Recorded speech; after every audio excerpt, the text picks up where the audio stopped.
Aruba, arriba el ritmo que nos está comenzando de noche, un Simanobo Chaluna, naturalmente conjuntamente con vos, ando delante de un prestigioso lugar, manera D-Shop.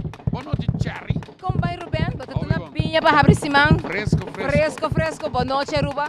Bom menina, outra edição de regalo. Bom Simão. A verdade não será D-Shop aqui na Aruba Boulevard. Ai, Deus mío. Ono que sa tu local mawaki din ang koleksyon no bayega nanti pai nanti sapato nanti pai pehne home. Ando maquere que estaba solamente para dama, lugar antes caballero, cannot call, masacre y mes. Sì, mi sa regalo lui che ti também. Masha bonita. Home regalo, home regalo. A ver, nos ha invitado talentoso para acompañarnos en el rato aquí de regalo. Y no tampoco mucho más talentoso mes, que está acompañándonos a ver. ¿Dónde andan live? Buenas noches. Allá tutti, no? Noche. Buenas noches. ¡Epa!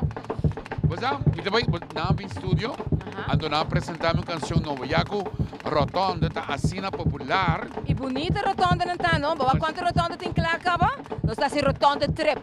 Well, tem caso aqui, nang utilizar a rotonda como um tema musical. Corretamente. Então, esse é muito leuk, porque assim também bota marca, mas uma história de temporada. Você que está acorda rotonda, né? Me espera que a rotonda não vai lá, hopi aí mais. Fantástico. Cada rotonda que nos haja mais, André, rotonda. A mim tem onde em Palmita Strat, by the way. Bueno, nós também, nós também começar de viaje, ritmo único de talentoso a noche, presentando um tema promocional para temporada aqui. Rotonda. Suena.